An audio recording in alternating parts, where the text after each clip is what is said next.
What's up, YouTube? It's the Action Figure Grader coming back to you with another video. We're going to look at mint on card vintage Kenner Star Wars figures that sold on eBay fairly recently. By the time this video airs, it might be a week or two later, but I haven't figured out when I'm actually going to air this. But some mint on cards. I've got everything from early 12 backs. I've got Power of the Force.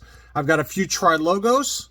I've also got a couple of mint and sealed box vehicles. That Imperial Shuttle that you see in this thumbnail sold for a really good deal. Before I dig in any further, I do want to say thanks again for those who watched the live stream a while back. And if you have a collection to sell, you can reach out to me at actionfiguregrader@gmail.com. I can put you in touch with trusted buyers. You can handle everything away from eBay. It makes things super smooth. Everyone's been very happy who watches my channel and decide they want to sell off some or all of their collection.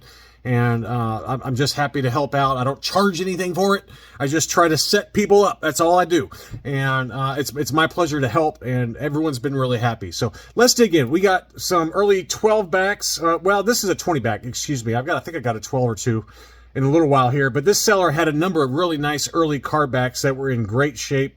This one was a 20 back Chewbacca offerless. So really nice looking card there. Really clean. Punched example, LP logo. Here's the back of the card there. So this is the 20 back, and this is a great example. Very, very high grade. Clearly was kept in a closet or something, and was very well cared for, because that Chewbacca is pretty stunning. That one sold at an auction, $684 plus $15 shipping. This was in Canada, but man, that's a fantastic deal for a beautiful looking Chewbacca 20 back. Same seller also had this one. It looks like a 12 back. R2-D2, another one that's in pretty good condition, although it did have a small ding on the top of the blister there. But crystal clear blister. Again, a punched example, no price sticker. And here's the back of the card there. So yeah, this is a 12 back.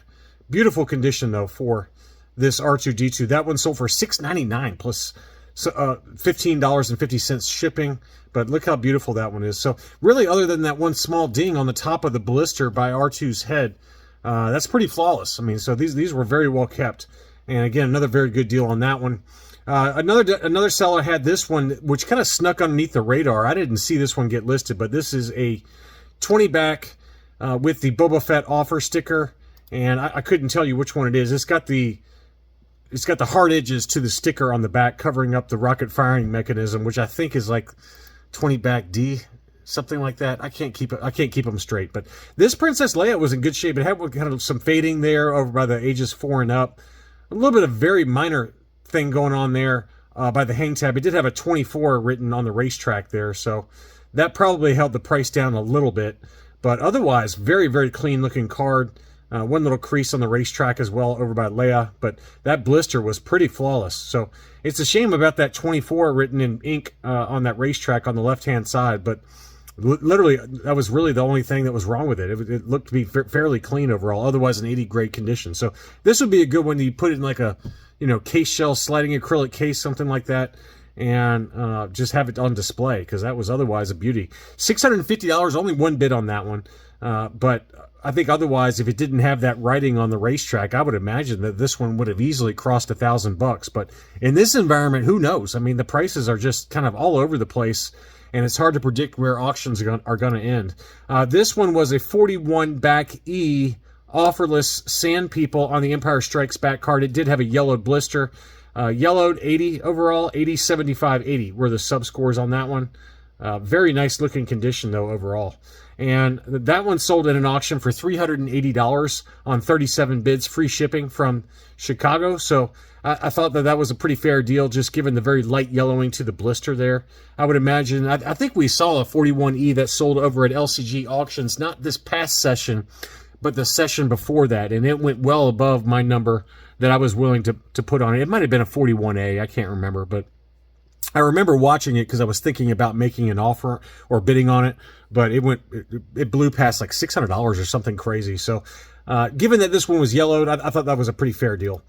Here's another one. This one ended up getting relisted, I assume, because a buyer did not pay.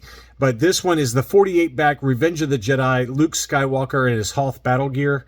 And, it wasn't perfect. It was clearly about a 75 grade. It had some sticker residue where the Toys R Us, clearly it was a Toys R Us sticker, just given the size of the sticker residue there.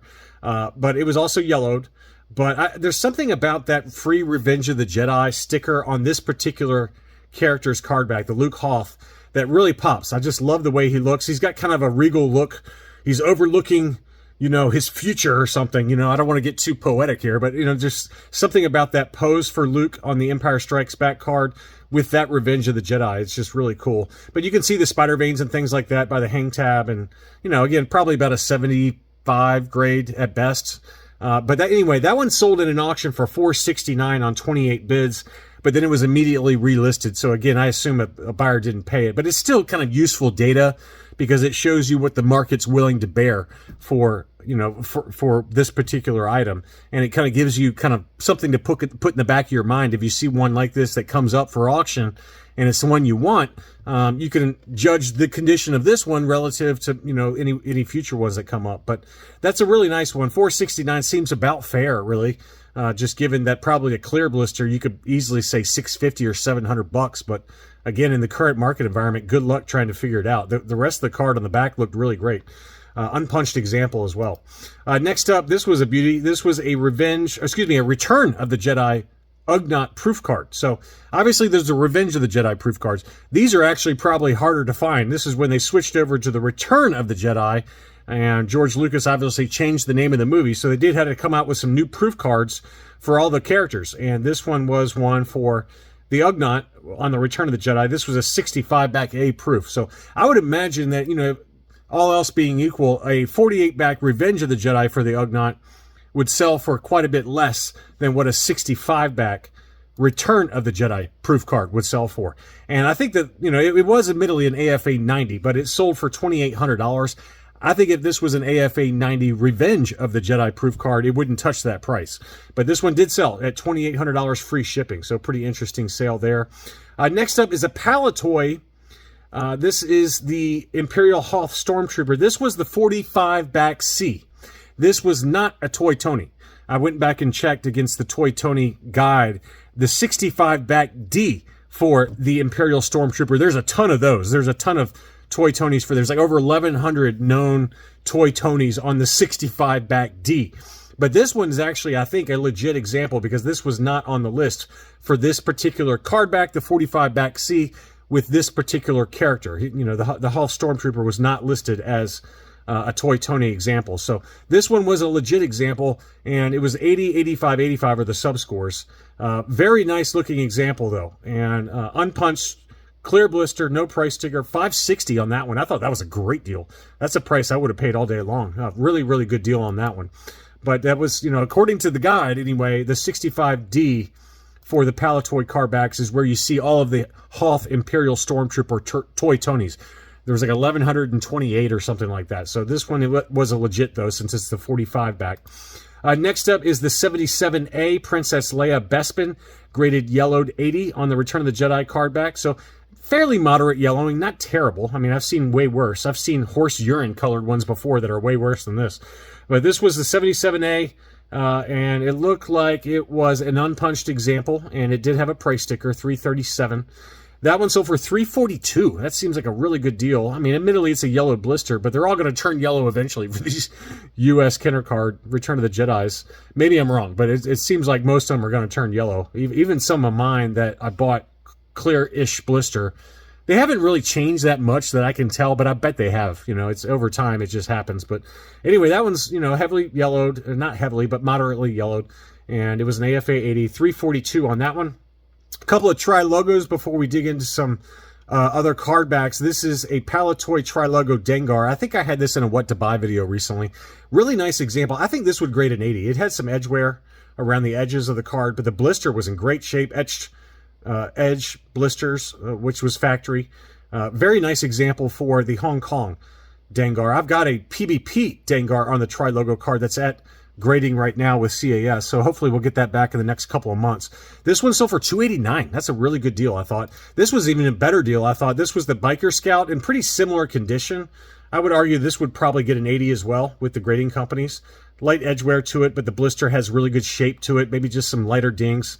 I would say the blister is probably better on the Dengar than this one, but it's pretty close on this one as well. But that one sold for $240. I mean, Biker Scout's very popular, And, you know, harder to find the Biker Scout tri-logo, I feel like, versus even like a Made in Mexico. I mean, this is harder to find in this kind of condition. So $240 for that was a bargain. I thought both of those were very good deals. Next up was the Indoor Forest Ranger mini rig. This was graded AFA 75. Obviously a big crease there, but they took mercy on them with the grading. I'm surprised it got the 75 grade, given how pronounced that crease is. But mint and sealed box, Indoor Forest Ranger. I like the box art on that one. Very cool. You can just picture those Rebel Commandos driving these through the forest off screen during the Battle of Endor. It's just something that looks really cool, I thought. And I like the concept of the mini rigs. That one sold for $316, so I'm 30 bids. Big number on that one.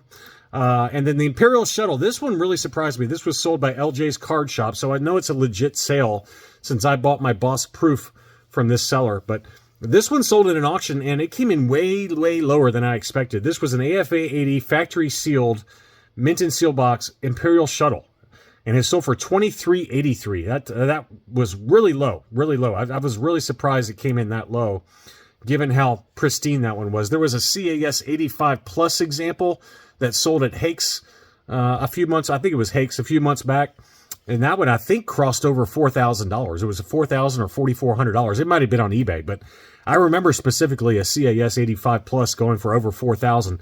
But this one was an AFA 80, so admittedly a slightly lower grade. You know, it's not apples to apples since AFA versus CAS, but $23.83. I mean, that shows you how far the market has fallen right now for some of these really big Holy Grail type items. But $23.83 took that home.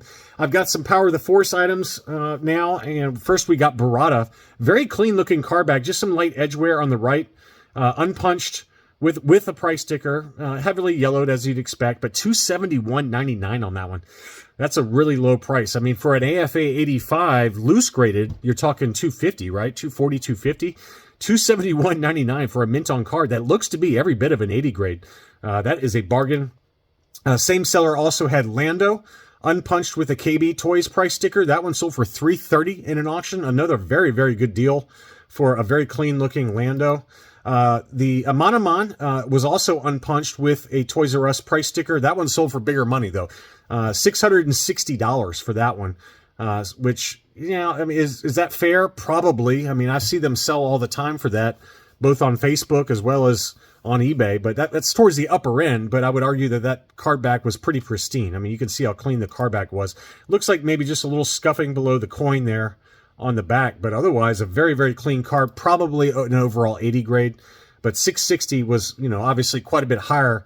I thought that the Lando and the Barada from this seller were very good deals, though. That one was kind of more closer to market.